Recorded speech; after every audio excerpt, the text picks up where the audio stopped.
has now officially commenced.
That's the most unbelievable thing in the world. It's real stuff. Just watch this. The flame from this cigarette lighter will go through the air and light the candle. You want to see the hot part? Watch it go back on the candle.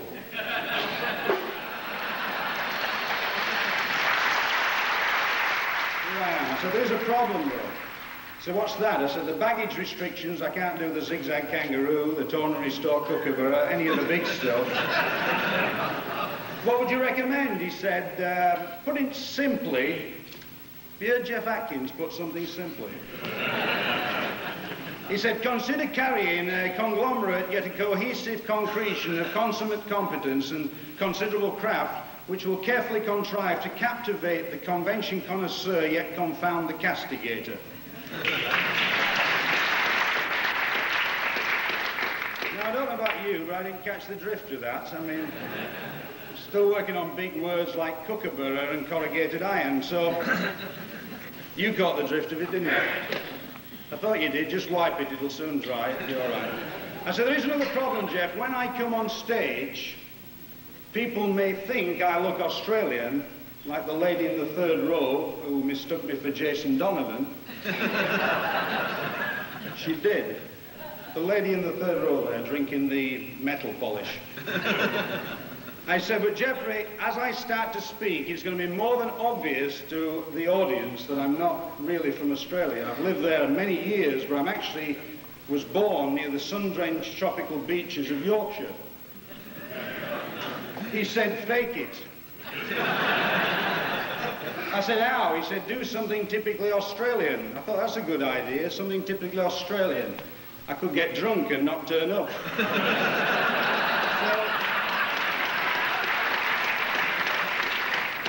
He said, no, use Australian props. So I brought this purse. It's made from kangaroo skin. It's actually made from a male grey kangaroo, dark grey. I can't tell you what part, because that would be in bad taste and would bring tears to my eyes just talking about it, but it was given to me years ago by an Aboriginal magician and piano tuner called Peter Opanokati. Yeah, funny name that, isn't it, Peter?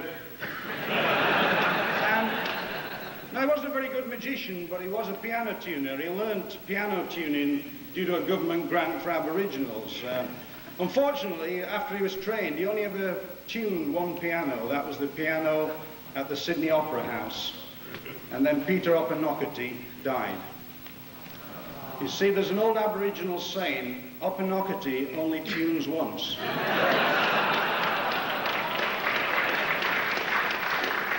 He did give me this, though, which I thought was quite good.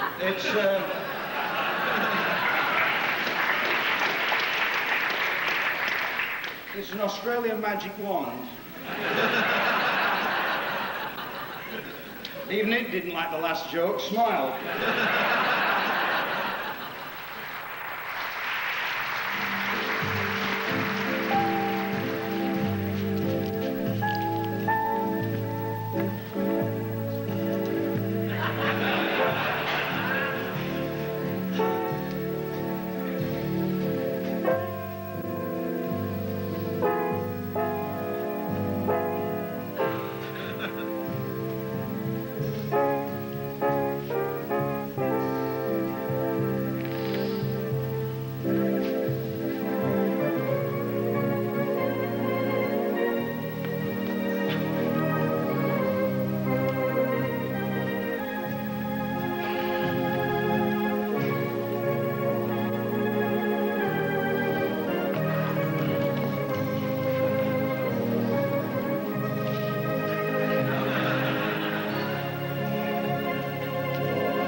target practice this afternoon, and I trust you might assist me.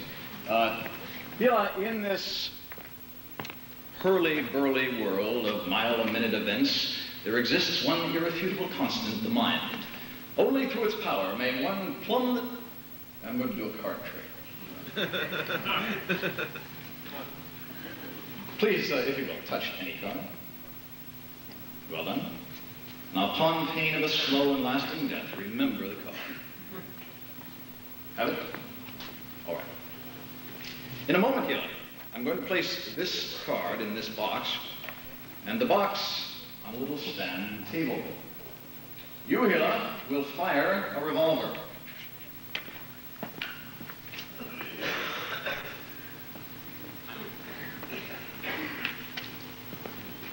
Place it over here, so you can see. And if you'll join me over here. A .38 caliber police special. I just got it entertaining the troops in Washington, D.C. Hila, all you need to do is fire directly at this target. Now, before you fire, I would like you to take good aim, hold it at arm's length, maybe a step or two closer. Well done. Hila, do you have those cards in your sight?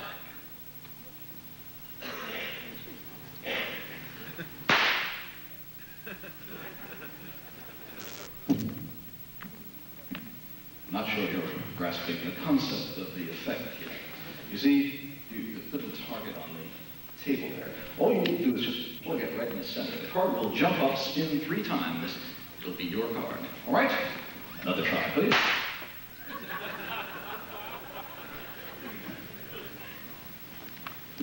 This is a collector's workshop.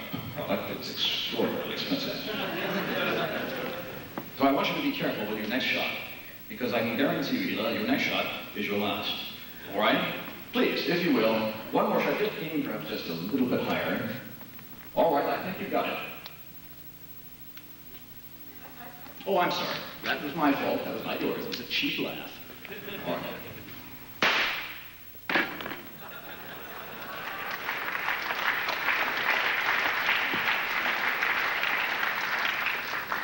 So it shouldn't be a total loss, at least, Hila.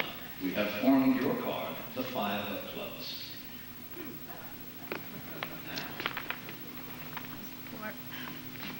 The 5 of clubs. It was the 4 of clubs.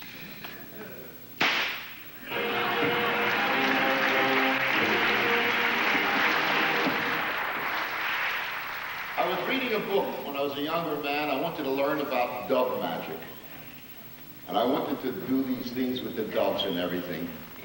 And I read something, I don't know, some encyclopedia, Dove Magic by Ian Hooper or Edwin Adair, I don't remember, something like that.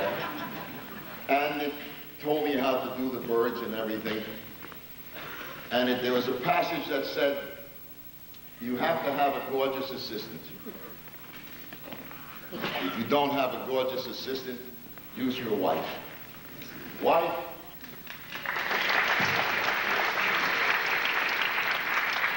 Yes, dear. What's the bag for? You told me to bring it out when no one was looking. Well, that's one load gone to hell. Can't leave me. No, you stay here. Don't you remember what the hell we did? Who's watching the booth? Oh, he's watching the booth. I'd like to show you an empty bag, ladies and gentlemen. The folks upstairs. The folks downstairs. And I shall put the wand through the bag.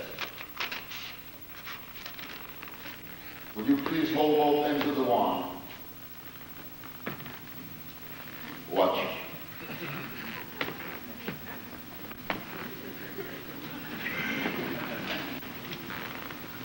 I'd give her a divorce, but who the hell wants to make her happy? A production. Raindrops, maestro.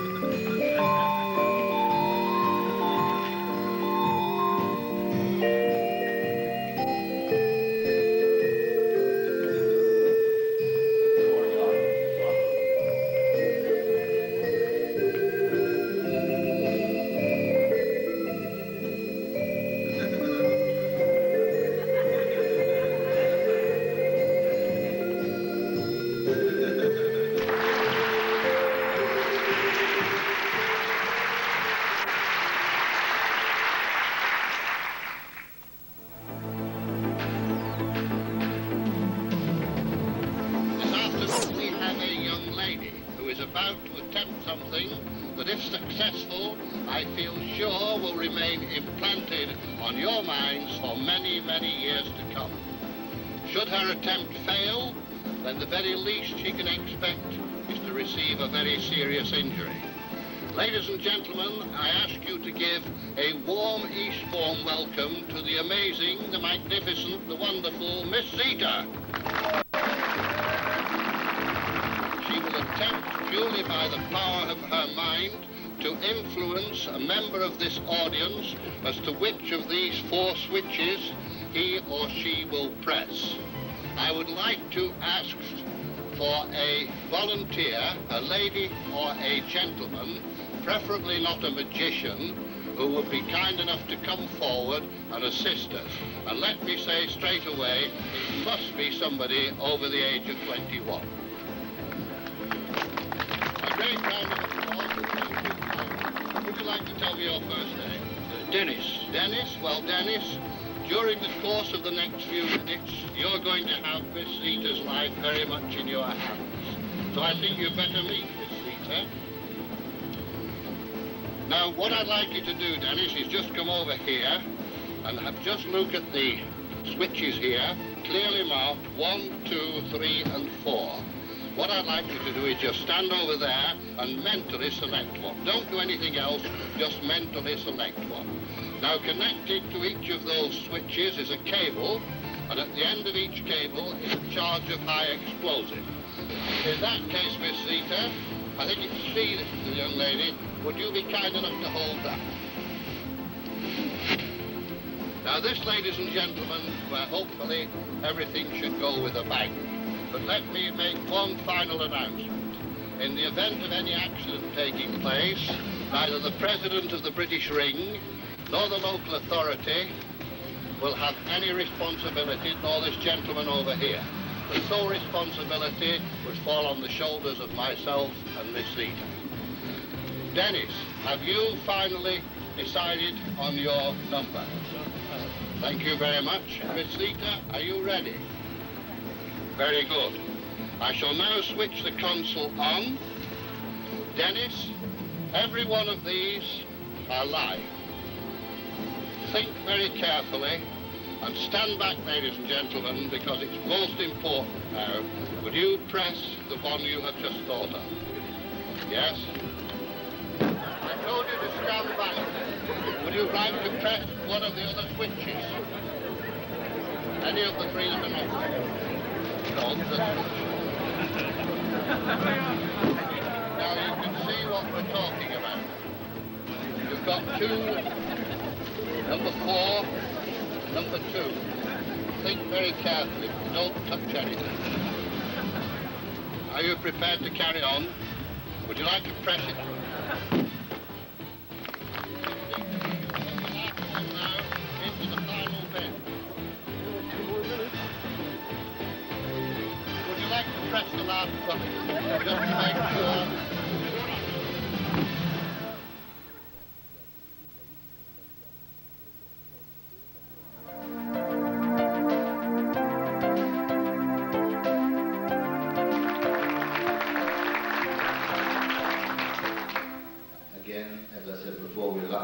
To have the international president of the IBM with us this year. He only recently became the president. We'll talk a lot more about him later on, but would you please welcome Mike Ellis. I have been assigned many jobs and have enjoyed doing them. And one day I looked up and all of a sudden I am the president-elect, and I wouldn't blame any of you walking out here saying, how did a guy like that become president-elect? And I can't answer that, but I like to believe that other people can. I can only tell you I'm grateful, and I do enjoy it. And I have met just a tremendous number of interesting people, because there's one major difference, well, there's several, but a major difference to me between actors and magicians is actors only have 2 subjects, themselves and what you think of them. And magicians turn out, for the most part, are at least twofold. They are magicians and they do something else. As you know, very few people actually make a full-time living at magic. And magicians are much more interesting because they do something else. It's a lawyer or a doctor or a con man or a banker or whatever, and they're also interested in magic. And this gives them an extra dimension that I found actors simply did not have. I have not yet met a magician who was worried about 100% billing over the title and things of that sort, which can drive you crazy in the theater. I find them also very, very hospitable, and although England certainly ranks high in that respect, I find it's generally true. And I think they are far above and beyond what we call in the States discrimination, in the worst sense of that word. Somebody last night at dinner said, if there were 6 Iraqi magicians who could attend this convention, we'd welcome them. And I know what he meant. There is a fraternity that I had not expected. I had expected a closed society, and once you're in it, it is not a closed society. I find everybody is extremely helpful, and it's just been a wonderful experience, and I assume that it will continue that way. A small team went over to Russia, and as you know, we've always had this very heavy curtain between the West and Russia, and all of a sudden it's been lifted, and we managed to get a team in there, and they were made extremely welcome, very hospitable. And I'd like you to show a nice hospitable welcome for the president of the Russian IBM, that's Sasha Vorobyev. Just tell us a little bit about the type of magic that you might see in Russia and the sort of thing that you do yourself. Yes, certainly. The type of magic that all the people want to see is a colorful magic. Is simple and understandable. That's the first principles. We don't use intricate magic, you see, intricate accessories, because we have nothing in all these accessories. Just only a few people, few magicians who managed to go abroad previous years could buy something, you see. They had such experience in magic apparatus and magic accessories, but it was to start learning magic. As for me, then I started magic when I was, I think, 12, from one book. It was one of 3 books that was edited in the USSR during 50 years. You see, so during 50 years, about 3 books were edited about magic. And they were quite old ones, you see. But then, thanks to my parents, I lived in India with them, where my parents lived and worked as a UNESCO experts. So I lived in India. I found out a lot of books there, a lot of literature, and as I studied in the first English-speaking Russian school that was opened in 1962, so I knew English, and that was the reason I could make more experience, you see. I could make my magic better. Better than just an interest of a baby, you see, or a young people, a young man. And this situation is almost the same situation is now. Very little books are published, and you'll understand that maybe better thanks to such example. Last year I wrote to my friends that I want to write a book about Houdini staying in Russia in 1903. Yes, about this event, because there were some, I think, some interesting adventures of Houdini in Russia, mostly unknown to the people. And if we calculate the money that the government can give me for writing, publishing this book, it would be about 300 rubles. And if we calculate it and transfer it to pounds, thanks to black market cost, it would be 10 pounds. I think it might be interesting if you were to explain that when Sasha performs in Russia, I asked him how much of his time he spends performing, because he's an economist and he's working and also a psychologist.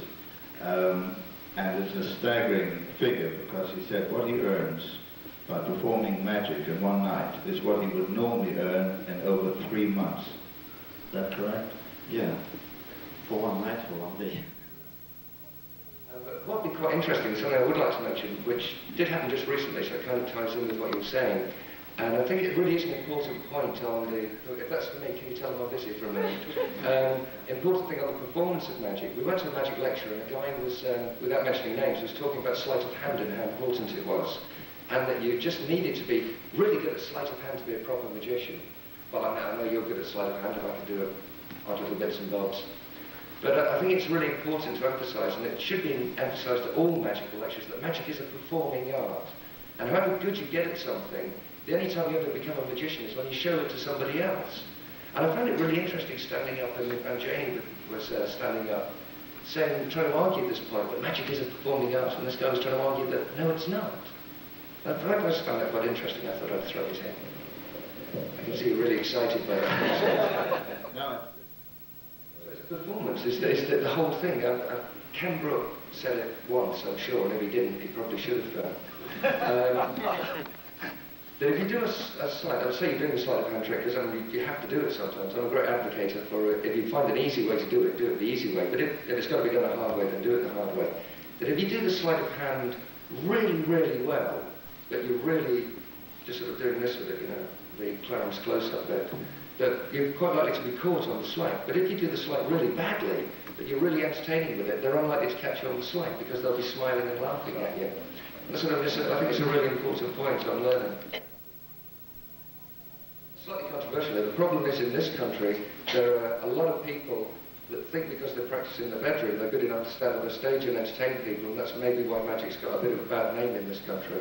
It doesn't mean they haven't got a place in magic, but I think the production side is the most important thing. Before you get on the stage to the public, then you should make sure you have a performance as opposed to some good tricks. You know, you have to have lighting, sound, you have to have your patter, you have to have your costume, and really the magic's almost secondary to all of that.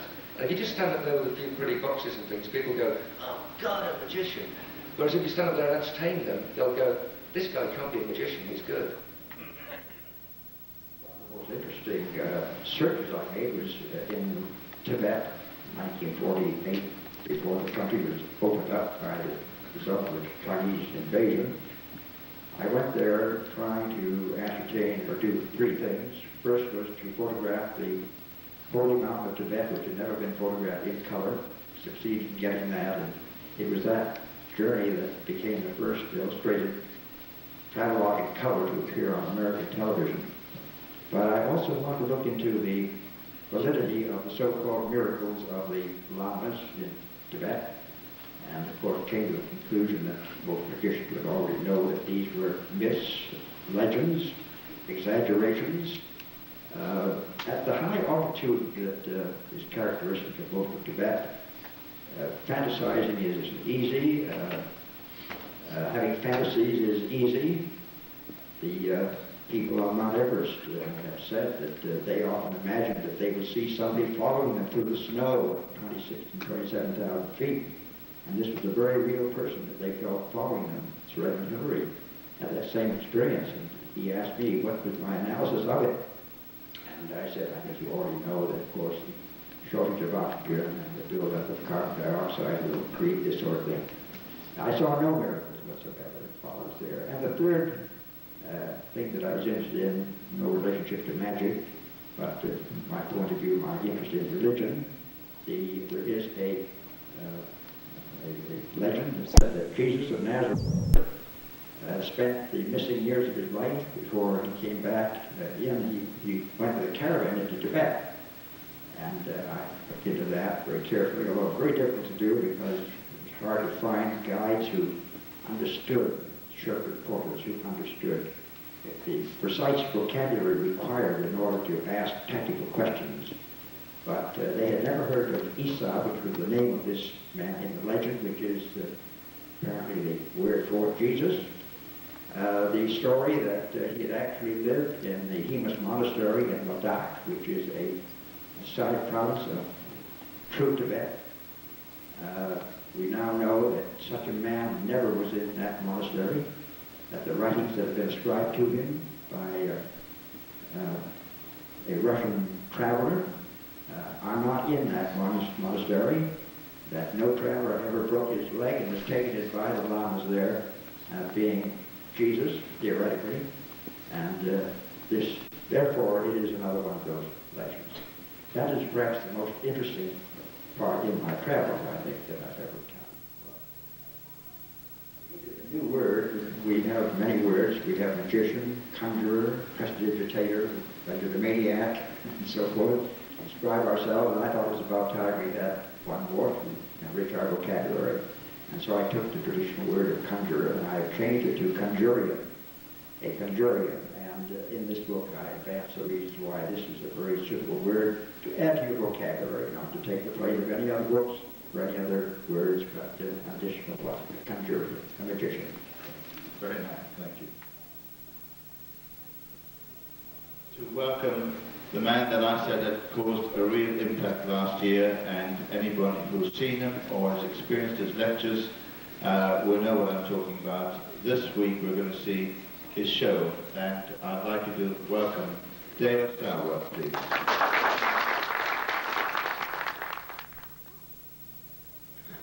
Well, the school itself began in 1941.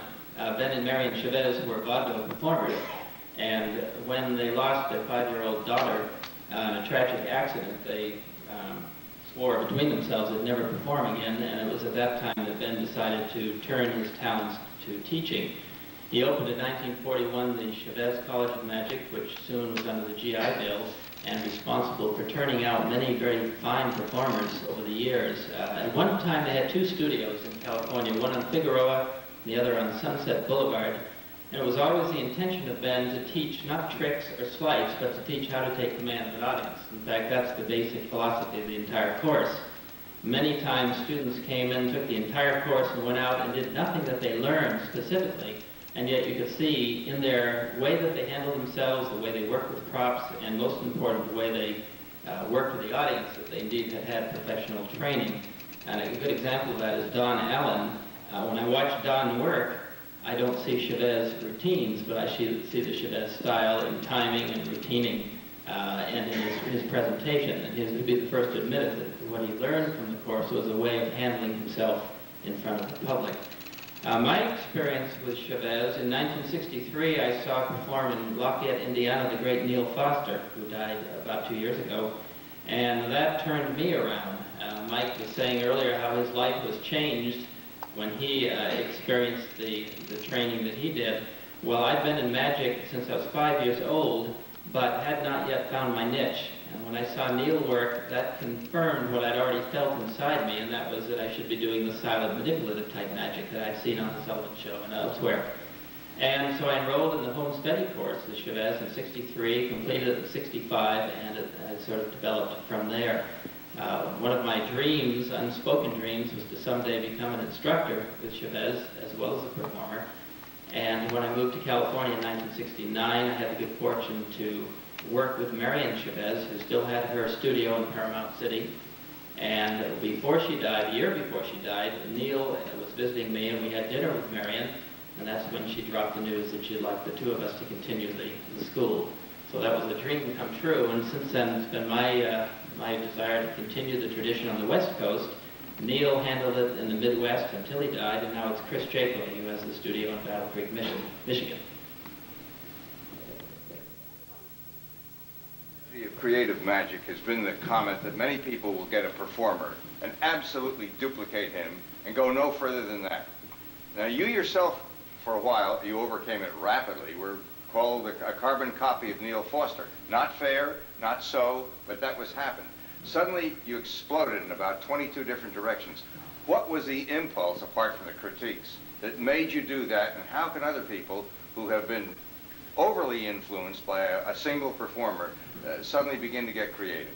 I think time and patience. I believe any performer will say that we're all a composite of many performers we've seen over the years, and Neil happened to be the one who helped me focus on my career. It took a long time, though, to discover myself, and the only way I could do that was to slug it out night after night under all situations, all kinds of circumstances, until gradually I began to emerge from, as you say, was a reflection of Neil.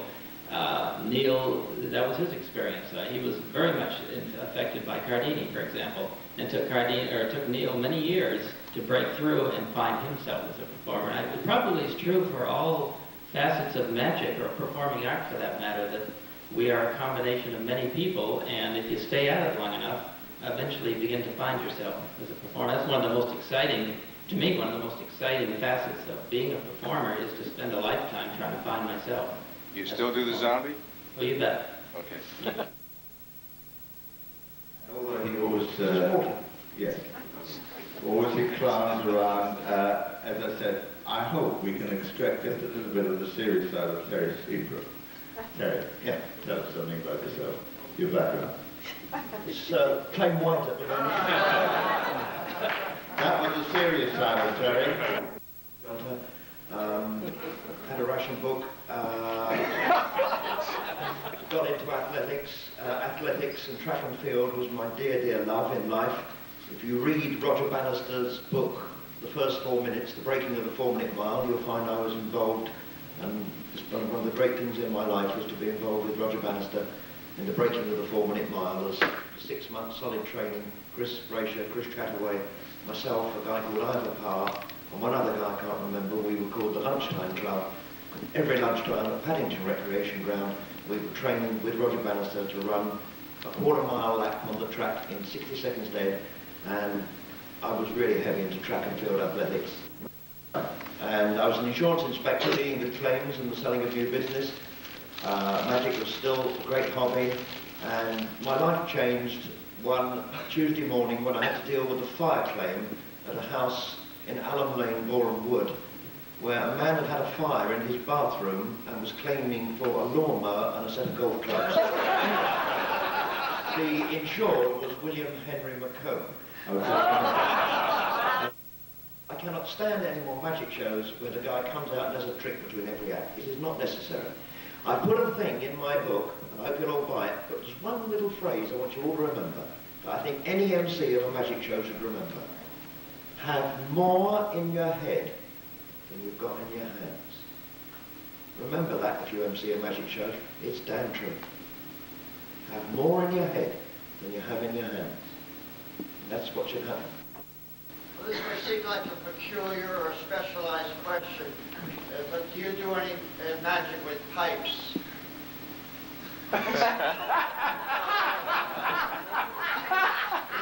Only when they get blocked.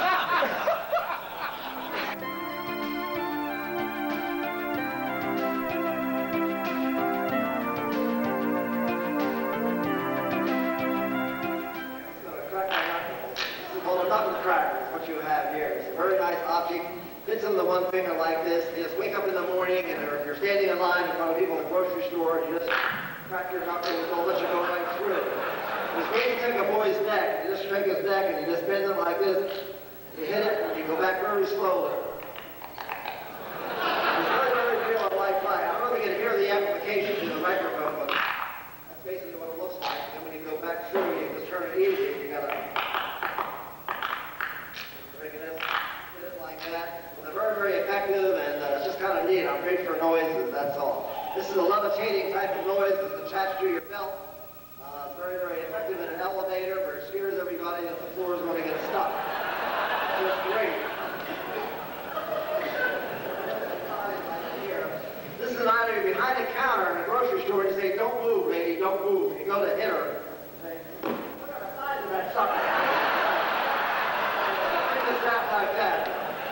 Now, I don't have a table here, but there's a table with squeakers on it. You get squeakers with it, and you go to kill that spider or squash it, and of course you have squeakers in your mouth, and it squeaks and yields, and blood comes out and everything. It's just kind of neat. I'm only kidding about that. It's just a great item to get your attention, and we have a lot of these weird, unusual things from America. The thing for sound effects, such as noise, we have a Black & Decker saw. This is used for root canal treatment on your tooth. You have the root actually showing, and when you go into the mouth, you just kind of spit the teeth out and you just pull them out. And it sounds something like this when you're going through and you need some root canal treatment. You just go right in. I don't know if you can hear it or not here, but you go right into the mouth on it. Okay.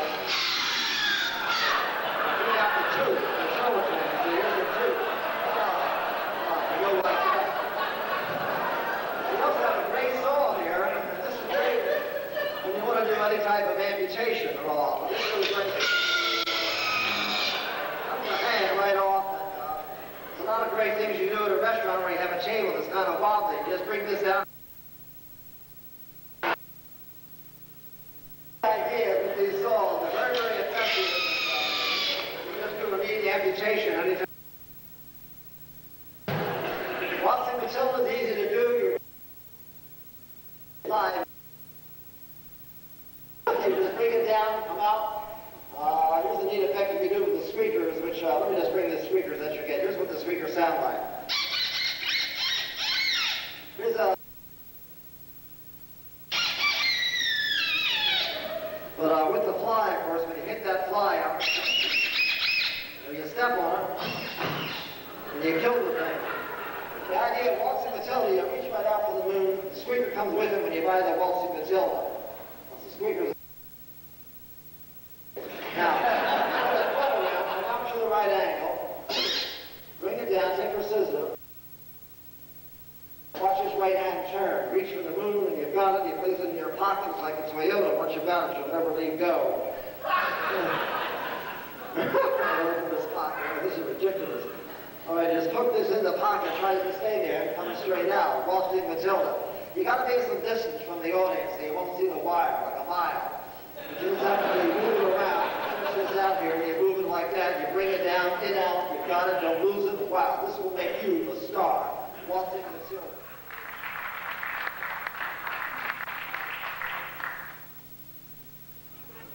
As the body passed near New Orleans.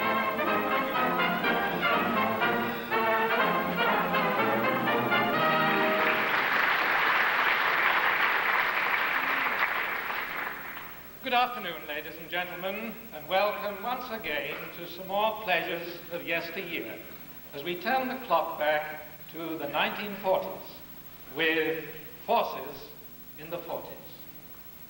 The 1940s was a decade that divided almost equally into war and peace. It opened with all the horrors of then modern warfare and ended with the hopes and aspirations of a brighter 1950s, with a festival of Britain on the horizon. Our forces this afternoon, of course, are magical and armed service ones, and during the war, they were closely interwoven. A performer and inventor who came to Britain as a young man from South Africa in 1928 was Ned Williams.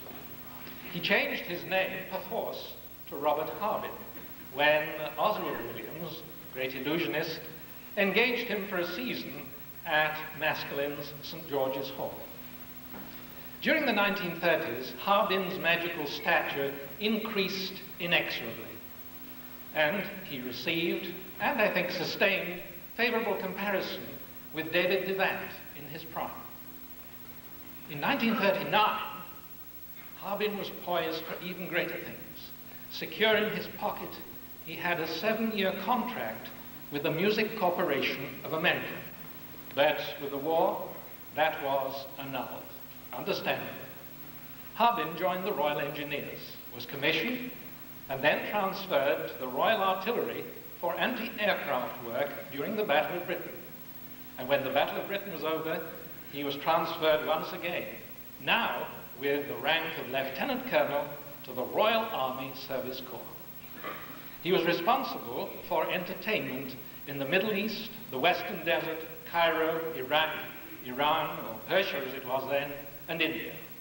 So what finer way to open our forces in the 40s than with the magical tour de force of Lieutenant Colonel Robert Harbin, portrayed this afternoon by the inheritor of Harbin's equipment, his good friend and President-elect of the British Ring, and a wizard, if ever there was, Alan Jackson with Anne. Stage illusion where a magician puts a girl inside a box, and with a large saw he cuts the box into 2 pieces. You won't go, will you? They say it's a special girl or a special saw or a special box. Cheryl, it is not true. As you can see, we don't even use a box. It's quite true. If you'd like to stand round this side, we don't use any special saw, any special girl. I didn't mean that. Cheryl, let me show you. This is all designed for your safety. As you can see, it's adjustable to fit all tummies. Don't worry, you will be twice the girl after this. Cheryl, all you have to do is to turn round with your back to me, sit down here up against this gadget, and then you swing those wonderful things you stand on with your ankles crossed, facing your way. All you're going to do is lean back, and Geese here will cradle your head in his hands. Would you do that, please? Just hold her gently. That's wonderful. Cheryl, if you just fold your arms, because it might save time afterwards. That's marvellous. Now, Cheryl, there are a few nasty marks on there. Ignore those. We had an unfortunate accident only last week. She is now two of our best friends. We won't take any chances tonight. We should pop this around there. You okay? Now, Cheryl, you would like to see the saw. We don't just use any old saw for this. We've had it specially sharpened. Would you like to feel the blade? Now, Cheryl, you'll notice that all this lot is held together by these pieces of wood which are popped through here. And I thought it would be a good idea that as I cut through you, we'll cut through the wood at the same time. Okay? If you just hold your hands, hold that steady. Otherwise, we do get a rather wavy cut. Your job is okay here, yeah? Good. Right, now for this bit, we have a special piece of music called The More We Are Together. Are you ready, Keith? Let's go. Take your hands away. Cheryl, try to wobble this up and down. Tell me, can you actually feel this hitting you in the back? You can? We'll give you a moment to heal up. Well, we do seem to have, I believe, cut through this lot, okay? You okay there, Cheryl? Hold on to this. We'll help you stand up. Keep it where it is, Cheryl. Stand up and turn all the way around so that everybody can see that you're right there inside the saw. Are you okay? Keith, would you like to take the saw for me? Let's have a look. You can't see the door. A friend who was a juggler borrowed a head square from a very charming young lady. You know, the kind you have to whistle at twice. And he said, I require an empty glass, and of course mine was in that condition by then. I said, I don't know why. I noticed his hand crept up and tried to hang me. Well, regretfully. Gone to him. I said, George, they called him George because that was his name. He said, George, the glass isn't there. I said, yes, it is. I said, what's the idea? He said, I'm going to borrow a walking stick from the rack in the corner. There she stood.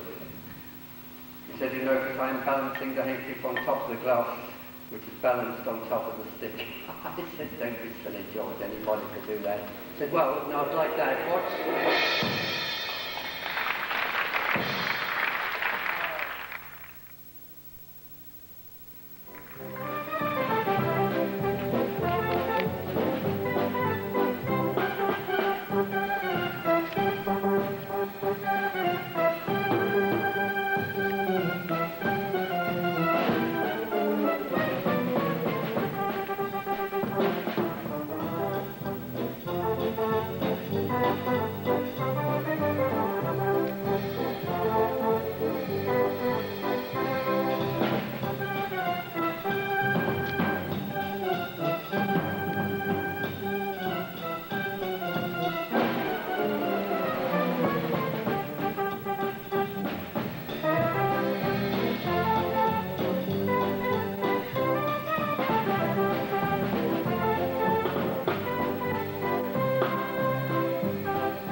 I'm baking a cake for kids. My young lad, he went to see his granddad a few months ago before all this caper started, you know. And he was asking his granddad about the war, the First World War, of course. And he said, were you in the war, Granddad? He said, I was. He said, have you got anything to prove it? He said, well, he said, yes, I've got my uniform upstairs in the wardrobe. He said, will you show it to me? So he went upstairs. 5 minutes later, he came down with his uniform, showed it to my little lad. He said, bloody hell, Grandad, he said, none of that language. None of that language at all. He said, it's just a uniform, it's smashing, is that? He said, I bet you look great, Grandad, when you were wearing that and a fighting man. He said, that's great. He said, have you got anything else? He said, yes. He said, I've got my rifle. I had. He said, could I see that, Grandad? He said, no, it's upstairs in the wardrobe. So he went upstairs. 10 minutes later, he came down with the rifle. He said, bloody hell, Grandad, that. He said, hey. He said, I've told you about that language. He said, it's just a rifle. He said, it's great. I bet when you, ooh, great, that. Super. I bet you look great, Grandad. He said, have you anything else? He said, well, up in the wardrobe, there's my tin hat. He said, can I see that, Grandad? He said, you can if you like. So he went up, staggered upstairs again to Grandad. Brought it down, showed it to my little lad. He said, ooh, bloody hell, Grandad, eh? He said, I've told you about that language. None of that language. He said, it's only a tin hat. He said, what's all these dins, Grandad? He said, oh, well, that's where the bullets hit them. He said, that big bump there, he said, that big bullet, he said. That ricocheted off, he said, and it killed the fellow that shot it. But that's great. Have you got anything else, Grandad? He said, well, he said, actually, I've got my greatcoat. He said, oh, would you go? Oh, he said, I'm fed up. He said, I'm up and down these stairs. He said, look, you go upstairs into the bedroom, bottom of the wardrobe, you'll see the big coat rolled up. So the little lad went upstairs. About a quarter of an hour later, he said, Grandad, Grandad, I can't find a coat. I found my grandma's old fur coat, but I can't find a big coat. He said, oh, he said, I've forgotten. It's winter time. He said, go into the bathroom, open the airing cupboard door. It's draped over the tank. He said, bloody hell, Grandad, you haven't got one of them as well, have you?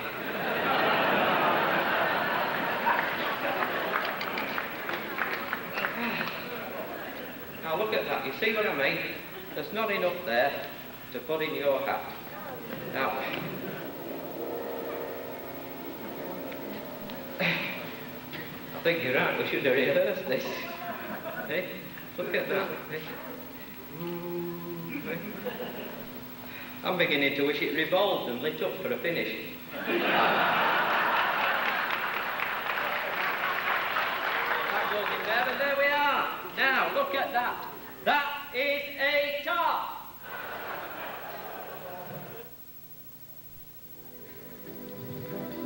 Ladies and gentlemen, I want to introduce to you a little girl that goes everywhere that I do.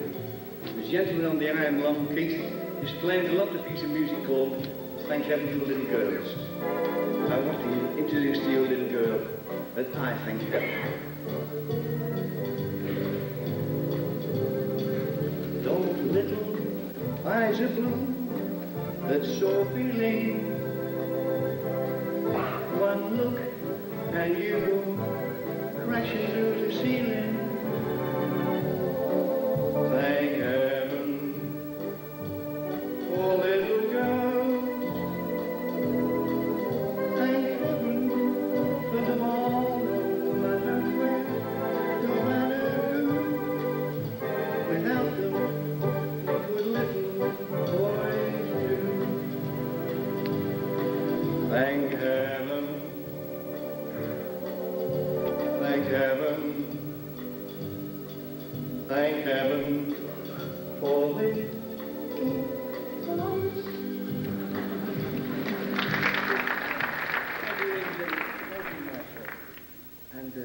And what's your name? Josephine. And what are you going to do for the ladies and gentlemen? Sing. Sing. What can you sing? Oh, everything. All the singers sing the scale. Get your note right first. La. Are you ready? Yes. You sure? Sure. All right, go on then. Ready? Here we go. Ready? I want to sing the notes. I want to sing do, re, mi, fa, sol, la, ti, do. Can you do that? Easy. Okay, here we go. Right, come on. Thank you. Right here, no. I'm going to sing Do, Re, Mi, Fa, Sol, La, Ti, Do. Can you do that? Easy. Okay, here we go. Get your notes first. Are you ready? Yes, go on. Do, Re, Mi, Fa, Sol, La, Ti.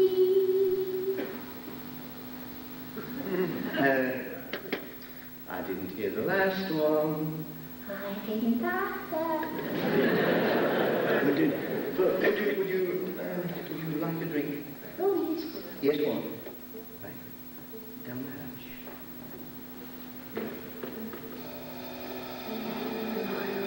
Well, you were thirsty, weren't you? Yes. All down. Nearly. Come on, right. Thank you. Excuse me, Keith, would you... Yes, Keith, would you say hello to Josephine if she says hello to you? Come on, say hello. Hello.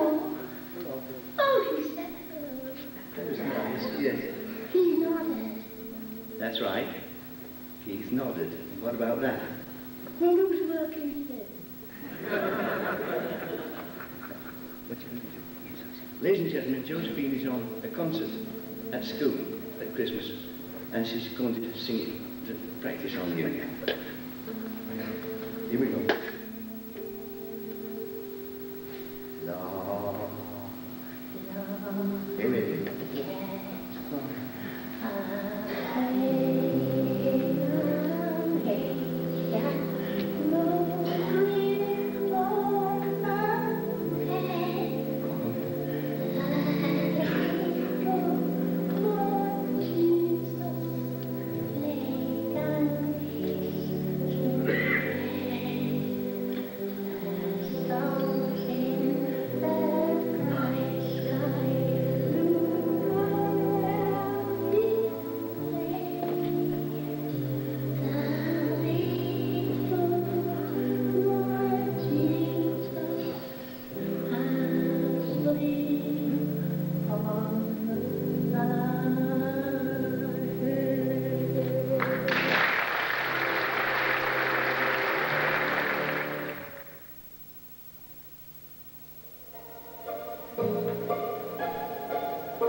who are appearing this afternoon, but also those hidden members without whom no show would be possible.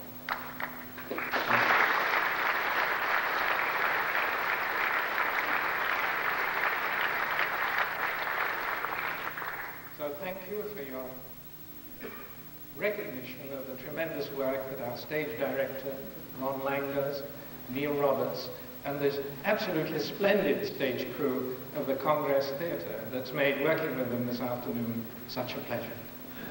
We also have our Congress Theatre Orchestra, Keith Herford and Bernard McGovern, always.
We'll make it invisible.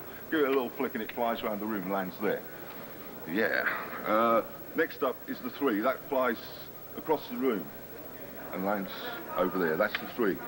Remember, I could be dealing for hearts, clubs or diamonds, but we'll spell spades. That's S, P, A, D, E, and on the S, yes, you guessed it, there's the 4. Now, Pip, I did ask you to watch the aces closely, didn't I? Why haven't you been doing that? You haven't. You haven't, have you? You haven't. Because I did warn you that I was going to cheat, so there's the 5. We've already got the 6, so not to worry, we won't do that one. Jesus. Okay. Next up, the 7 and the 8. The 7 should be about there somewhere. Well, it's the 5 of clubs, but if I give it a rub over there, it changes to the 7, and that turns into the 8. Through all this shuffling and cutting of the cards, the 9 is on top of the deck. See what I can do about that? That's the 9. It was the 10. The 10's actually over there. One more cut and I'll be through. Just about there in the centre of the deck, there's the Jack, the Queen, and the King of Spades. Thank you very much. You're not supposed to record. You don't believe this, do you, Pip? Okay, what I'm going to do, just for you, Pip, as you've been watching the aces close as enough, I'm going to make the aces change places with the Jack, the Queen, and the King. Watch closely. It goes like this. There's 1, and 2, and 3. Pretty good, eh, Pip? Very good. Will you be amazed, Pip, if this is the jack? Stunned. Stunned. The man is stunned. It is the jack. What are you going to be if this is the queen? Double stunned. The man is double stunned. And if this is the king, I just know that you, Pip, and all the rest of you are going to go wild with applause. Thank you very much. Thank you.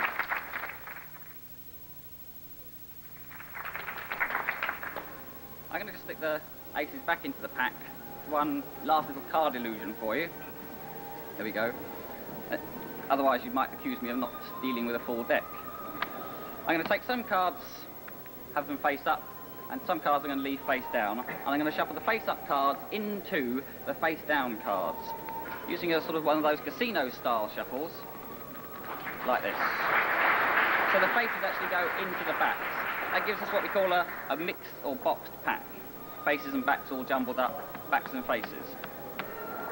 Now, I'm going to sort of do another shuffle, although in truth it's not a real shuffle, it's really just half a shuffle. I'll turn, again, some cards face up and some cards face down. What I'm going to do is just do almost the same thing again, but rather than shuffling them completely together, I'm going to leave them sort of telescoped into each other, just like that. So you have the two halves forming one unit, if you like. That way I can turn both halves over as one unit together. And the funny thing is, this can let you do some magic. Because if you do turn both halves over together, you find that you roll off an ace. And if you keep going, you roll to a second ace. You keep going again, you can roll to a third ace. And if you keep going again, you can get the 4 aces. Now, well, thank you. But if you remember, they were all mixed up, faces up and face down. But if you look at the cards now, you'll find that they've all turned exactly the same way round. And if you turn the cards over, we also find that somehow all the black cards are separated out from all the red cards. There's only one slight problem. If you look closer, you'll see there are no 10s, jacks, queens or kings, and that's because beneath each ace we have the 4 royal flushes there. Thank you.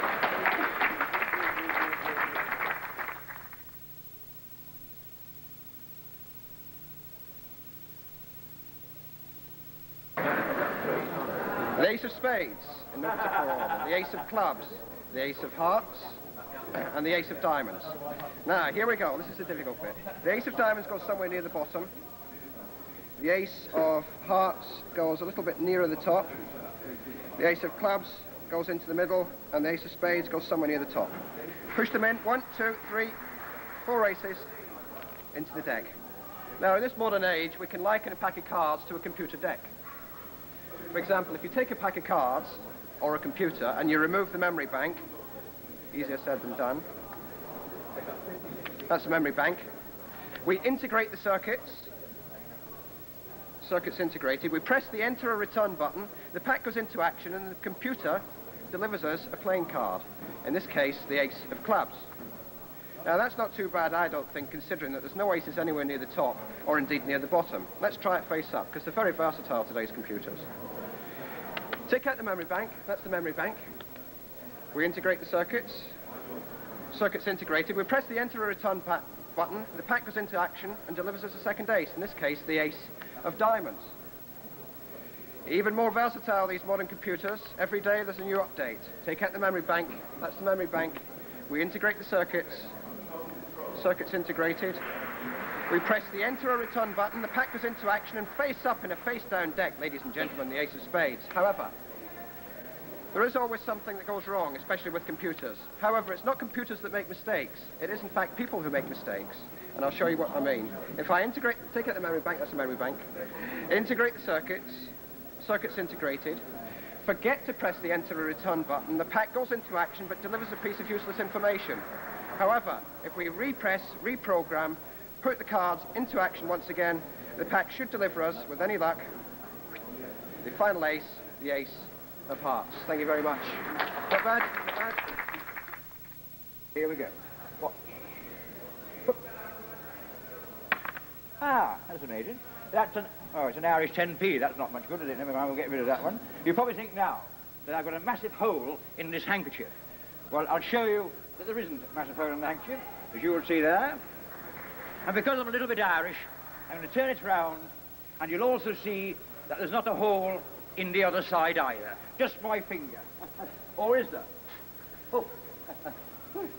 Ah, we believe it, a little jumbo coin there. And once more, and finally, I want to thank you, Jenny, for all your help. Like this, watch it, and we'll say, oh, little sweetie, little sweet, and thank you for being a lovely audience that you and I felt. Thank you very much. Quickly across the mat, and I want you to look at the cards and just picture one of them in your mind and keep it in your mind, okay? Will you please look at the deck? Did you see a card there that you liked? You did? You're sure? Think of your card, all right? Just think of the card. Can you just close your eyes for me? Are you thinking of the Joker? No. No. Are you thinking of a red card? No. I meant a red back card. Are you thinking that you're thinking of a black card? Are you thinking of a very low black card? Yes. The lady is thinking of a very low black card. Marie, will you please open your eyes? Will you just take about half the deck and place it here? And would you place that half on top, thereby completing the cut? Marie, ladies and gentlemen, is thinking of one card. No one in the whole world could possibly know which card you're thinking of at this moment in time, am I right? I didn't force you to take any card in particular. You had a perfectly free choice. I shall now place the cards inside the glass, and I shall place the spirit of the Scarlet Pimpernel on top of the cards. I shall also place his scarf over the cards. Marie, for the first time today, will you please name your card? 3 of spades. The 3 of spades. The 3 of spades. Ladies and gentlemen, I think you will witness with me that one card is seen to rise from the pack.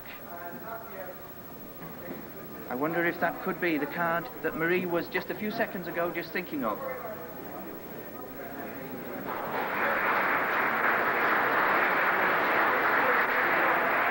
Ladies and gentlemen,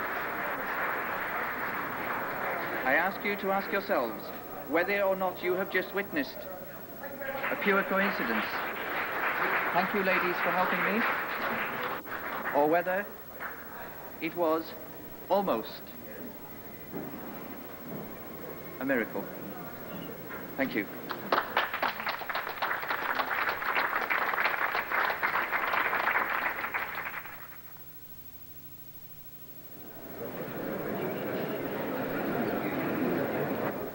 One ring. Now, as you can see, it's on a rope that is taut. There we are. It's been taut to lie like that. Now then, there's only 2 ways I can take that ring off the rope. Isn't that true? I can take it down that way or down that way. But if you, sir, hold the end of the rope, I can't get it off. Can I? No. Without damaging your ring. Don't want that to happen, do you? So what we'll do now, we will tie a knot in the rope there so that you can let go the ends. We can't get it off, okay? Now, as you see, this is a valuable ring, and you don't want it lost. So I will keep it in this box here. Woohoo! If you open the box, please. Oops, there we are, I can open it. Now, in there, no ring, it's an empty box, your ring goes in there. Would you hold the box, please? Would you hold the rope, please? Now, if you pull on that rope, and all of a sudden it becomes tight, what's holding it? The ring. Yes, please pull. Goodness gracious me, what have you done? Not as hard as that. Look what's happened. The rope is not broken. So I wonder what is broken. Are you worried? Yes. Yes. Don't worry. Would you mind looking in the box, please? Nothing in the box. I didn't say that box. I meant this one. How's that? Thank you very much. Good afternoon. Very much. My name is Dave Jones. I'm a magician. Now, I always like to explain that before I start, because by the time I finish this act, some of you are going to be really confused, you know. We're staying in a lovely hotel here in Eastbourne. I'm particularly impressed with the towels. Nice and soft and fluffy and big, you know, I can hardly get the lid down on my case. actually. Do you ever get that feeling that no one in the world cares whether you exist or not? Have you got that? I mean, if you do get that feeling, I recommend that you miss out on a couple of your poll tax payments. You'll never feel like that again. It's an interesting thing, the poll tax. Didn't the government tell us we're all going to be better off under the poll tax? Well, I certainly am, because I used to pay me rates. I think, you know, that we magicians should form our own political party, you know, and then if we send out poll tax demands to people and they rip them up, we could just restore them and send them back out again, really, couldn't we? It'd be good. Now, I've discovered a way, when the bailiffs come round to the house to take all my money, I've discovered a way of making sure that it stays with me. I just hide it on my body. Can you hear that? So we have a coin just there. If I just tap the leg, that's a second coin, and keep going like this. Actually, it's not Margaret Thatcher's policies that bother me, it's actually her. Be honest, when have you ever seen Margaret Thatcher's reflection in a mirror? You haven't, have you?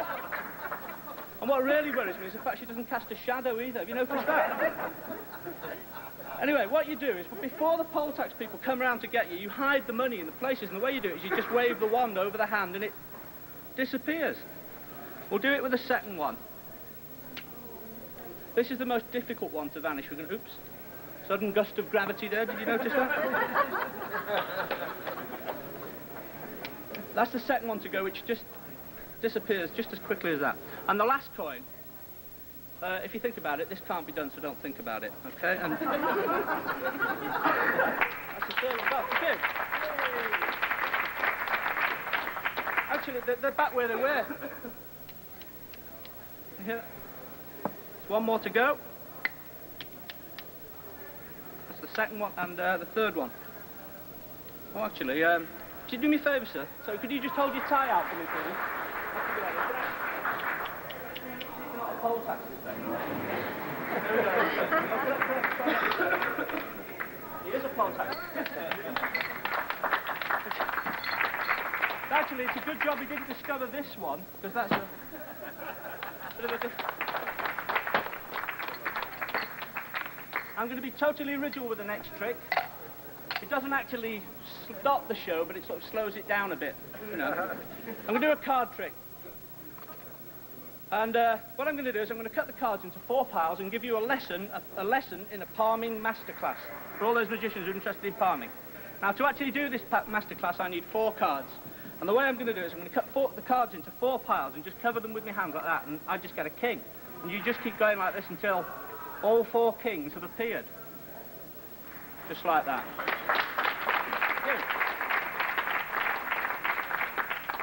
Now, while I've got the 4 kings, I can show you this trick. By the way, this next trick took me, to actually learn this next trick, I had to give up sex, alcohol, and smoking. It was the worst 20 minutes I've ever had. Now, with the 4 kings, I'm going to place one down on the table, and the others are going to join it. Okay, place one on the table. The other one goes into palm position. Now, what you've always got to do in this is you've got to take the card into palm position. And you must never do that. That's a dead giveaway. So you take the card into palm position, and you hold your hand in a totally natural manner such that no one would ever suspect that you were holding a card. Once you've done that, the next step is to actually be able to show convincingly both sides of the hand. Okay? And then, don't do that, because that's a dead giveaway. And then, the invisible palm card actually goes onto the table with the other one. I see. I used to do this in a Chinese restaurant. I found that 10 minutes after seeing it, they'd want to see it again. So I'm going to do it again. Right, here's a third one, okay? Here we go. Don't you think in profile I look a bit like Lance Burton? Only a thought. Anyway, there's the card, look. Don't do that, you'll give it away, and then you just place it onto the table with the other 2. Leaving 3, leaves me 1 king to go. Now we're going to try the last one ambidextrously. He isn't. Yes, he is. Ambidextrous, left-handed, don't worry, it's not illegal. There's the 3 cards. I'm going to place them on the table. Now, the left hand isn't as strong as the right hand, so we actually have to press the card into palm position. Just taking a good photo there. Now, when you press the card into palm position, you hover the card above. Let me move these. You hover above. Don't show both sides into a tumultuous round of applause, and you're throwing the babies from the rafters. The 4th king arrives, with the other 3 leaving. 1, 2, 3, 4 kings. Thank you.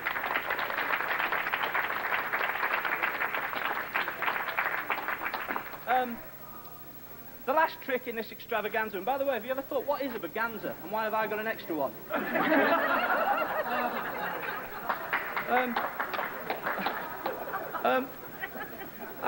There's a lady in the front row. Would you do me a favour? Would you, as I dribble the cards like this, I want you to shout at the top of your voice, David, stop dribbling. All right? Whenever you like. Are you happy there? You can change your mind, or are you happy with the mind you've got? Oh, you stopped me there. Okay, you've stopped me on the 5 of spades, which is, pardon me, more gravity. You've chosen the 5 of spades. Now, I'm going to mark this 5 of spades. I could ask you to sign it, but if I was to ask you to sign it, I could duplicate the signature in some way, but it's very difficult to actually take a card and tear it in exactly the same place twice, which is what I'm going to do. And what I'm going to do is I'm going to give you this corner as a souvenir. Would you like to just hang on to that for a moment? Now, I've got this card here, which I've got the paper clip somewhere. Hold on a minute. Yes, I've got a paper clip. Now, what I'm going to do is I'm going to tear this card up into small pieces, thereby ruining a pack of cards purely for your entertainment, ladies and gentlemen. Hope you realise this. And I'm going to take the paper clip and pin the pieces together, leaving a nice, untidy pile of cards. Now, watch. A strange thing happens if I blow on the paper clips with a magic breath. Pardon me, they all disappear, leaving just the paper clip. Okay, so we've made the paper clip, the pieces go, and we've got to find them again. I wonder. So would you do me a favour? Would you just hold your hand up in the air for me? I must just adjust my girdle for this, by the way. I've had to wear a girdle ever since the wife found one in the glove compartment of the car, actually. Now, will you put your other hand on top? So, but before you do that, will you do me a favour? There's the word bicycle written on this. If I cover the B, what's left? No, if I just cover the B, icicle. Will you just do me a favour? Will you just hold your hand high up in the air, put your other hand on top? Now, as I blow, is anything happening to those cards? Temperature-wise, is it getting cool? Is it getting colder? We'll just wait for a few more seconds, and I think that should be enough. Would you do me a favour? Will you come up, sir? Give him a nice round of applause. He comes up. You. Now, would you do me a favour? Will you just hold your hand together? Now, in this card case, which has been there for a while, inside, as we look now, is a solid block of ice. Would you like to confirm that that's a block of ice? Yeah. Just real ice, not plastic. And inside is a card. Now, that's exactly halfway. It's not on the top or the bottom. It's embedded in that. Now, what I'm going to do is I'm just going to take this, and the lady with the corner, if this corner matches a block of ice, we have an icy miracle. Could I just have the corner, please? Thank you very much, and I think you'll find that this corner matches exactly the 5 of spades. Thank you very much. Thank you. Would you like a towel there? Good. Thank you very much. Thank you. Anyway. Just wave your hand behind and blow, and you get one little ball. Yeah? Impressed? Come on, what do you expect? If you do it twice, what do you get? 2. Great. If you do it 3 times, what do you get? 3. You're awfully slow. I'll tell you what. Lady in the front there, would you mind helping? Just stay where you are. Just blow gently on the ball for me. That's great. Somebody else, somebody this side, would you mind, sir? Just blow. Oh, you're awesome. Thank you. And the last one's very easy. That goes on top. Would you mind? Just blow. Thank you. Now, you have to use your imagination for this. Is that all right? I'd like you to imagine that this ball is going to hit the ceiling and come down very slowly, like this. See it? When it comes down, I'm going to catch it. Yeah? Now, if you watch carefully, we'll do it a second time. Up it goes. As it comes down, I'm going to catch it. You're going too fast. If you saw it at real speed, it would look like this. But we're doing it in slow motion, so watch carefully. There it goes. There it comes. There it is. Yeah? Thank you. Have you ever played with 3 balls like this? You can have great fun. If you put one away, how many's left, young sir? 2, great. If I put one of those in the hand and one of those in the pocket, how many have we got left? No, there's always 3. Do you know why? I cheat. Yeah, I'll cheat again. Look, you put 1 in the hand, 2 in the hand, and 1 in the pocket. How many have we got left? 2, great. There's always 3. Yeah, there's always 3. 1, 2, and the odd one. You see the odd one? Did I tell you I use 4 balls? I'll show you. Look, there's 1, 2, 3, 4. You're not pleased with that. There is an invisible one there. That's the one. See? Please yourself. Look, if I throw this to you, will you catch it? Hold it tight. That's it. Yeah, that's right. Now, if I put one away, two left, we'll put this one in my hand, and this one in the pocket out of the way. You've got a ball in your hand, yeah? I've got a ball in my hand. If I take this magical silk and go, mine will disappear. You want to borrow it? Will you throw it back? Thank you. Now, if I showed you a little trick with this little ball, would you be impressed? You would be impressed, yeah. All you need for this little trick is a little magical ace like this, yeah? And all you need to do is this. You just sort of, you have to throw your own shot. It's stupid. It's magnificent.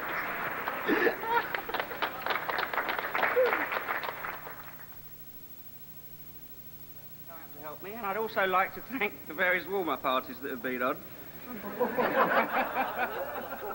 I'm going to start by showing you a couple of routines from my one-man show. Now, it's called a one-man show because there's only usually one man left in the audience by the time I'm finished. Hopefully not today. But first, let me show you something that Vernon presented me with 2.5 years ago at the Magic Castle.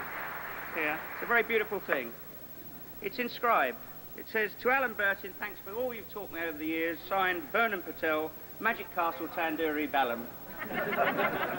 You may scoff, but this is very precious. The tips are 9-carat gold and the wood is solid Peruvian mahogany. Just look at the grain in that wood. A do-it-yourself breakaway wand. Any ideas on what I can do with the 2 sticks? Oh, perhaps I'll just restore it. Oh! Now this one works like a radio. All you have to do is wind it up, like that, followed by one of those. You twist the knob. The reception in here is bad. What we need is an omnidirectional, double pole aerial. I have one here.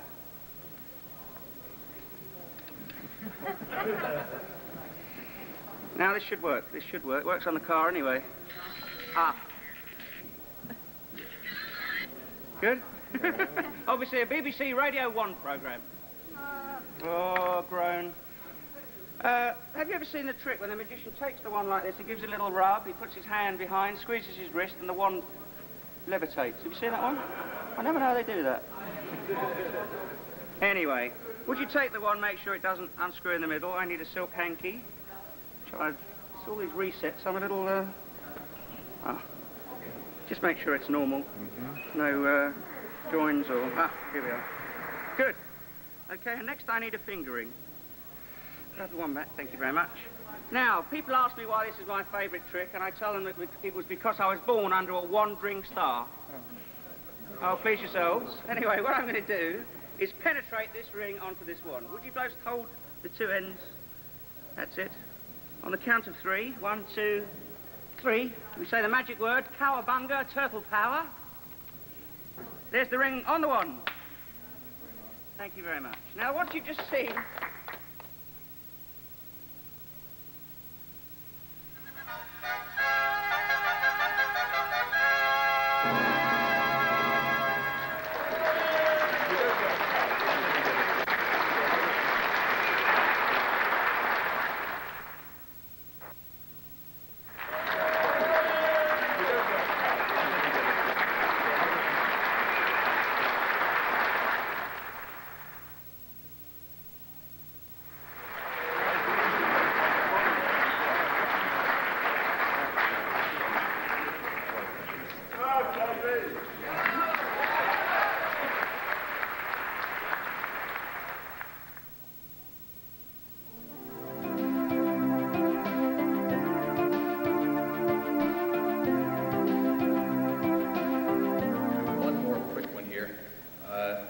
I would ordinarily borrow a deck of cards. For this, I will not take the time to do that in this case. You're just going to have to take my word for it. We then would shuffle the deck, and I would have you, Brenda, simply cut the deck, look at the card you cut to, and I'll stand back. Look at the card you cut to and replace the deck. All right, and square the deck up nicely. All right. I will attempt to memorize the deck.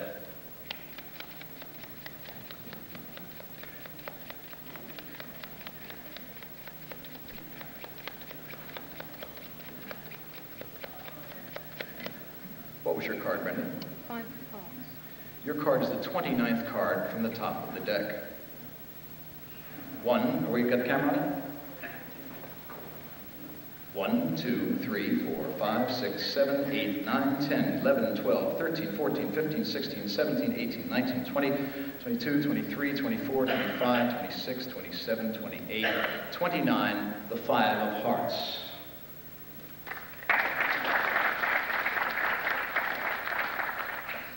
Jeez, I thought that was a miracle. All right, here's how to do it. With a borrowed deck, with the spectator shuffling.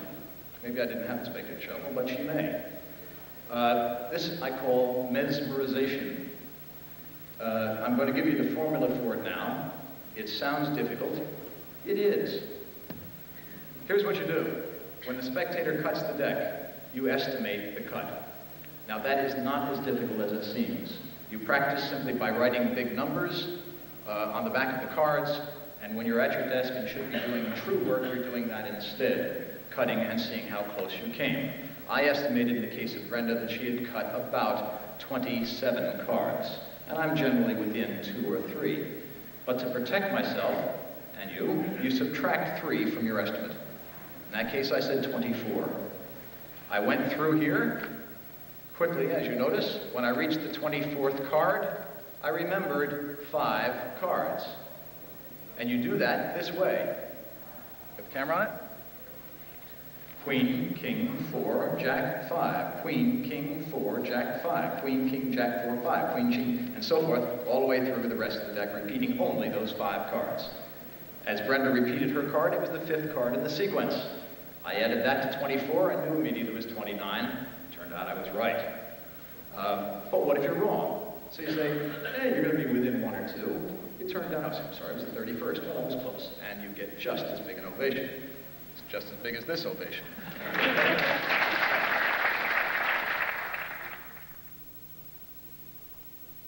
Ladies and gentlemen, in doing magic, you always find what we would call a wise ass. You understand what I'm talking about? That man is a wise ass. He keeps talking while my act is on. He tells you, this is something that goes on all the time. I'm doing a card trick, and the guy says, that's a great pass. Well, that interrupts you. It wasn't a pass, it was a double lift. Then you go on further, and he says, that's a great glide. When he was 14 years old, he probably read a book, did a little magic. But I'd like to show you something that keeps him quiet. You smoke real cigarettes. I have to use papers. Piece tore off. Let me show you something nice here. You just face the audience. Another drag and get rid of the hot ash. A little bit of it. Very good. Now that's a good hot cigarette. Hold it just like that, sir, straight up. Now, try to visualize this, ladies and gentlemen. This man is not a magician. And you're going to do something with this piece of cigarette paper. And he doesn't know what you're doing, but I picked on him because he's a pain in my kadiddle hopper. Watch what happens. Just hold that there, sir, and I'm going to push this right over. Isn't that a great trick? Now, you know what this guy is thinking. What the heck is this? He put a piece of paper through the cigarette. I'd like you to take this corner, sir, and very carefully bring it up. Keep bringing it up until you get it off without damaging any more of the paper.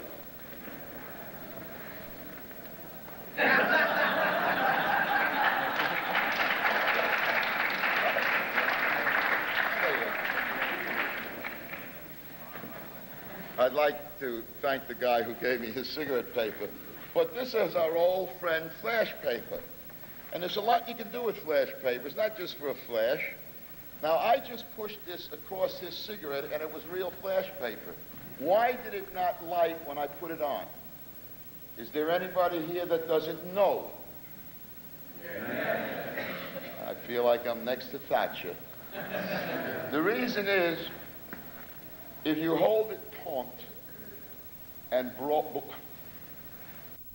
it, as you're putting it across, it will not light. So I'm actually blowing down on this, and it goes right on.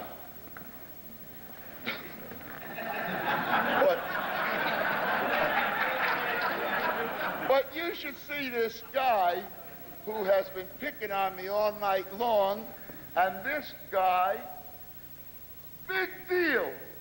So then you tell him to take it off. Now, you probably knew it was flash paper, didn't you? Oh, well, he jumped a little bit also. But this guy jumps right out of his shoes. I thank you very much. You may keep that piece of flash paper as a souvenir.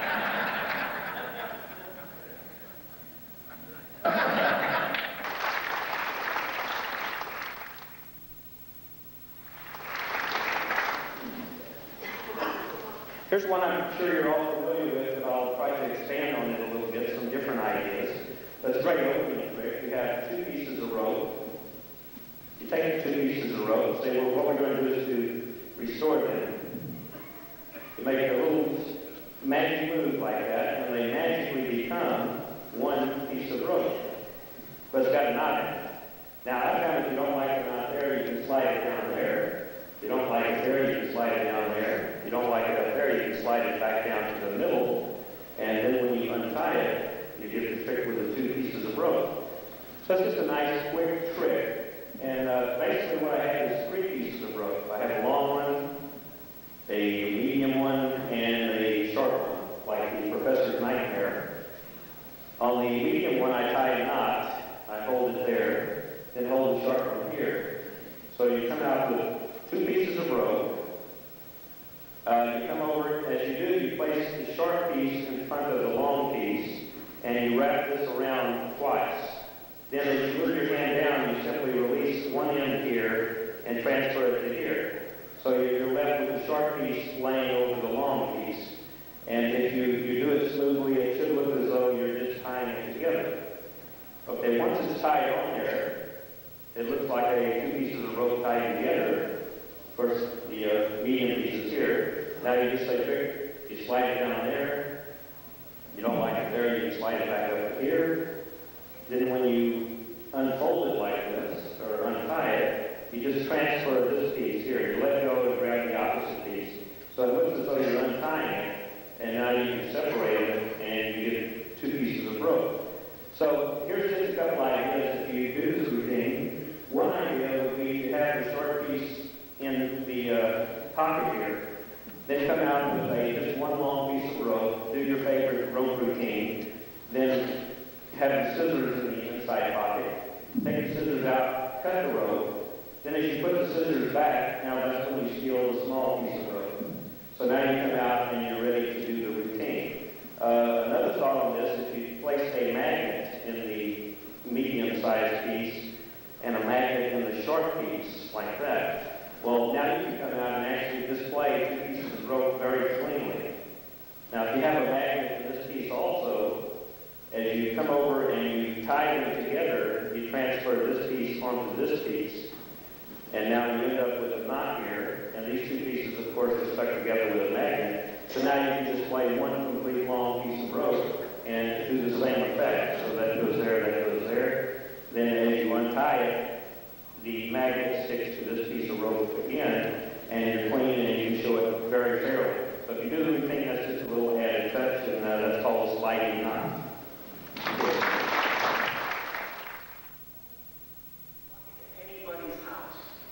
Anybody's house. Tell them to go to the closet? Wardrobe, that's what I said. Wardrobe. Oh. Maybe I should have the bell up here.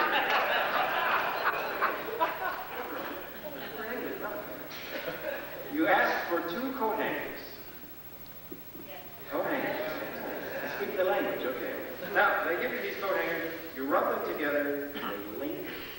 A hush comes over the crowd. To prove that they're linked, you slide one through the other like this, and to take them apart, you just rub them like this. They come apart. You hand them back to the owner of the coat hangers, they examine them with a microscope. There's nothing to find. It's impossible. Are there any questions?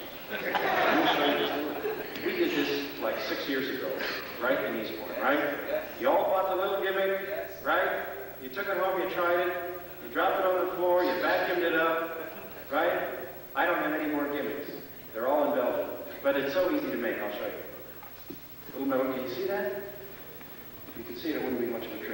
is actually half of a gimmick because it broke in half. You can't see it. Okay. Here's the stage size impromptu linking coat hanger gimmick. Okay, this is just for demonstration purposes only. Don't try this at home, kids. I'm a professional. Now, this is the shape that it gets bent into. We put it right behind the belt, the most dangerous part of the lecture. Perfect. What's so funny? All right. Now, small coat hangers. I fooled myself. All right. You have a little gimmick tucked behind your belt. 2 coat hangers, one on each hand. You hold one up high, one down low. The up high coat hanger goes over the end of the gimmick. Then the down low coat hanger goes over the end of the gimmick. You drop them together, you push them forward. Push them forward, that's important. Always a little pressure against that little bent tip.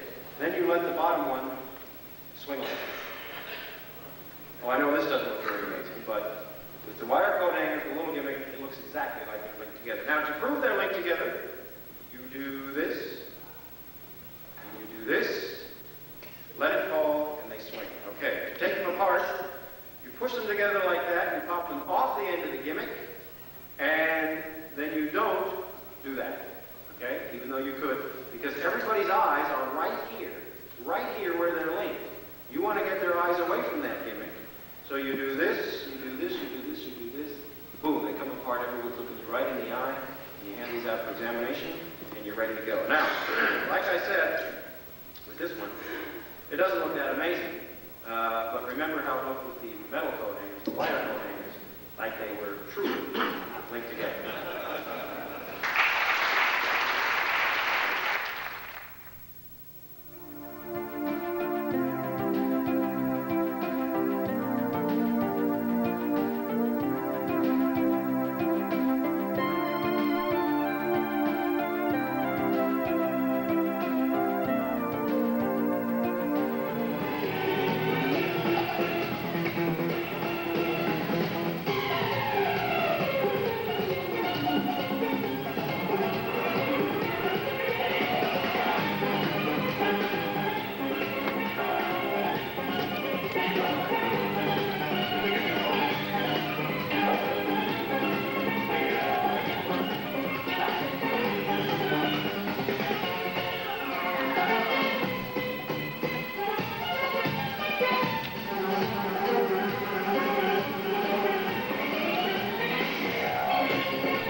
That Melanie and David were a perfect match. The spark of their love became a flame, and today we see that love in full bloom.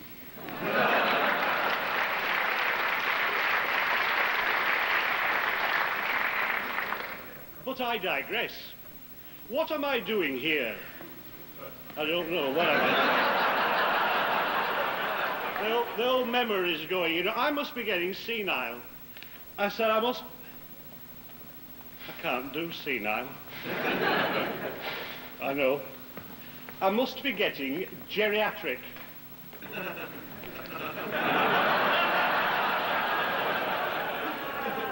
I hope you're ready for this, Maud. Jerry. Trick.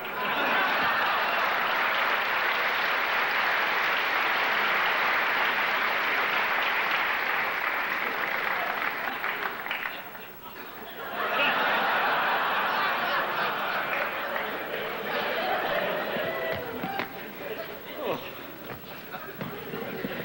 Anyway, what? Whatever you say, Maud, dear, whatever you say. A slight problem of interpretation there.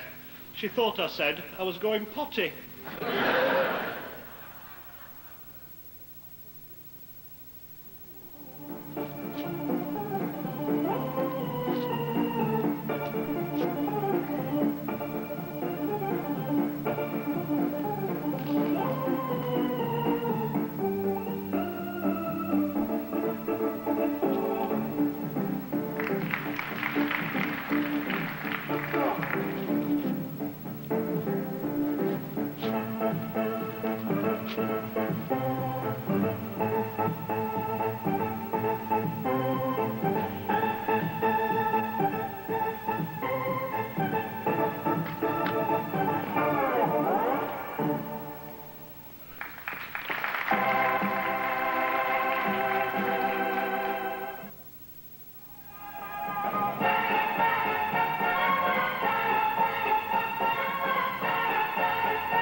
we're here in Eastbourne, and I am staying at the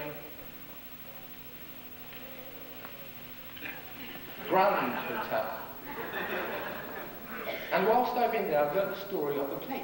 The story is, on the plate is a bridge, and on the bridge is a young couple. The girl is called who? Full You. The boy is called Chanez, Takeaway. And they're being chased by an older man with a whip.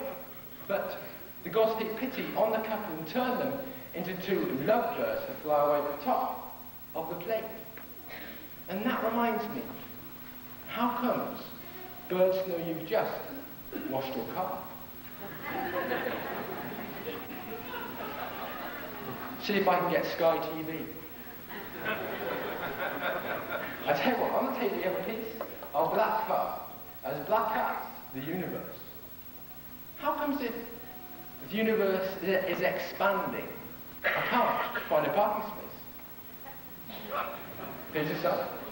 Inside we have a white disc, as white as the sun that shines on the lake, on the plate.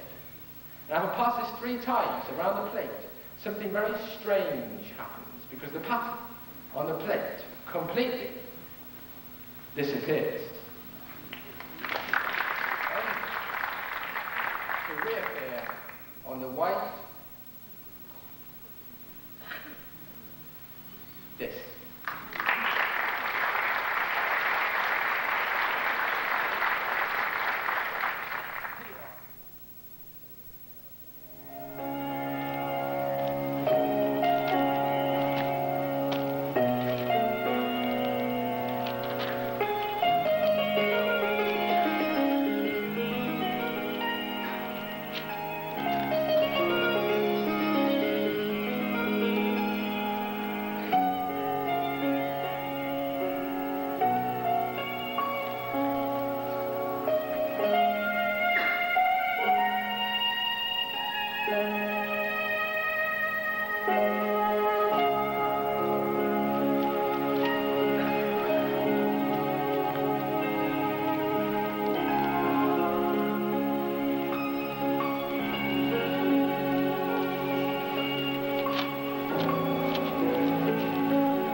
He then put a card behind his braces.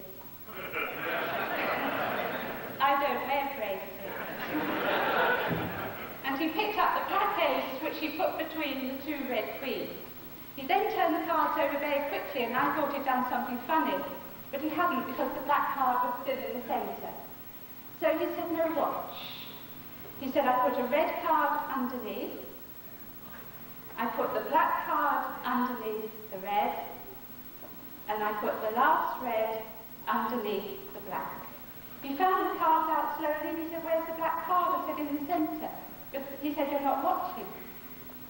He said, you'll have to watch more closely than that, because as I told you at the beginning, I do think 1, 2, 3 red queens, this is the card you've got to watch.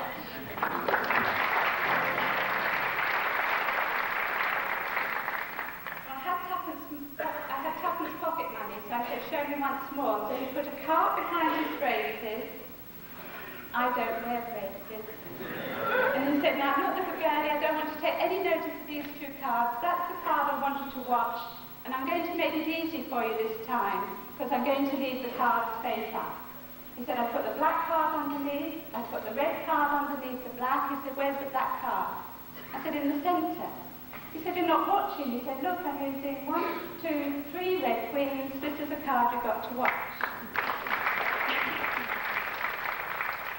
Well, I had a penny left. So, for our American friends, he put a card behind his suspenders. I don't wear bracelets.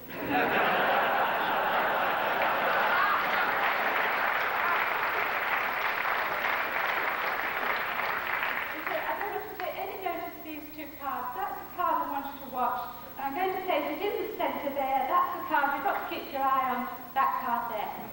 Now, I'm not going to do any funny moves. I'm just going to count 1, 2, 3. He said, where's the black card? I was just about to say, and I thought, no, he's caught me twice before. So I said, behind your braces. He said, no. He said, do you know, I gave you every chance in the world that time. Because I was using 1, 2, 3 black cards. Yes, I was. 1, 2, 3 black cards. Why did you keep your eye on the card I told you not to watch?